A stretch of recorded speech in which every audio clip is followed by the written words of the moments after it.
God bless you. We're going to look at the shortest verse in the Bible, and it's probably familiar to you. It's from John chapter 11, and it occurs within the description of Jesus raising Lazarus from the dead. It reads, quite simply, Jesus wept. But there is more to this two-word verse than meets the eye. And as we go deeper, you will discover a new way to imitate our Savior. So let's read this verse and the verse that follows. John 11:35, Jesus wept. Verse 36, so the Jews said, see how he loved him.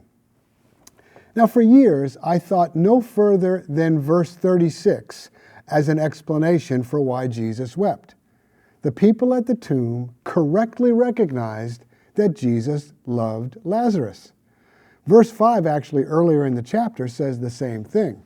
In verse 5 of chapter 11, it says, now Jesus loved Martha and her sister and Lazarus. Jesus had people in his life with whom he had a special friendship and who he loved dearly.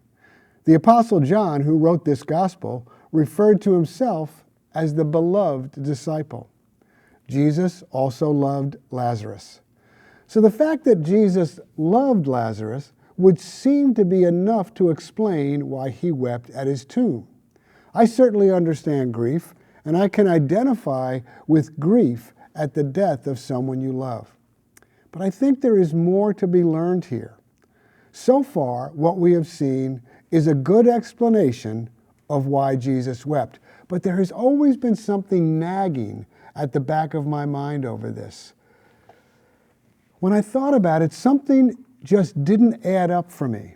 And it goes back to verse 4 of this chapter. Verse 4 occurs after Jesus heard that Lazarus was sick, but it was before he went to see him. John 11:4 says, but when Jesus heard this, of Lazarus being sick, he said, this sickness is not to end in death, but for the glory of God, so that the Son of God may be glorified by it. So Jesus knows that the story is not going to end with Lazarus dead. Verse 14 goes on to tell us that Jesus knew ahead of time, before he even left, that Lazarus was in fact already dead.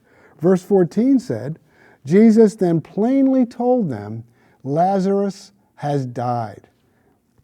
Jesus knew ahead of time that Lazarus was dead and that he would not stay dead.